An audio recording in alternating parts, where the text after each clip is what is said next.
I have Dr. Andrew with me here. What I want to do next is just kind of show you guys like what it looks like when we set people up on their traction devices. This one right here is a medium cervical, and so what this is going to look like is I'm going to have Andrew just sit up. We're going to point this end towards his shoulders, and then he's going to lay back. We have these clipboards behind. Drop your head back. So we have these clipboards that sit on the table at the traction area because that's going to help provide some sturdiness to the table instead of it sinking in and being a little bit too easy. It just stiffens up that table.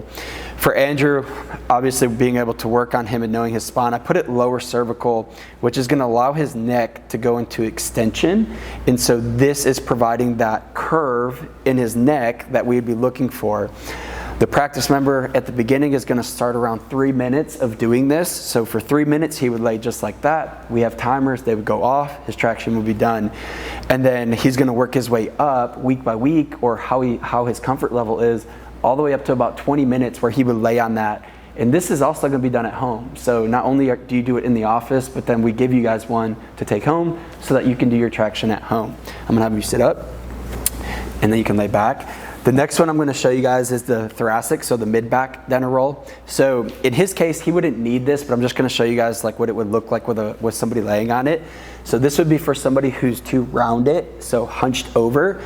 This is going to go now in the mid-back. He's going to lay back. And what you're going to see is it's going to force him to not only go into extension, but now his shoulders are going to pull back. So the shoulders are a focal point here because when we see that hunchback or that rounding, it's usually like this. And so we encourage the practice member to not be on the phone, just kind of relax their arms and allow that thoracic spine, the mid-back, to go into extension instead of flexion. Good. You can sit up.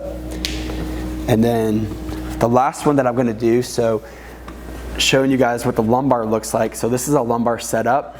In his case, definitely one that he could use.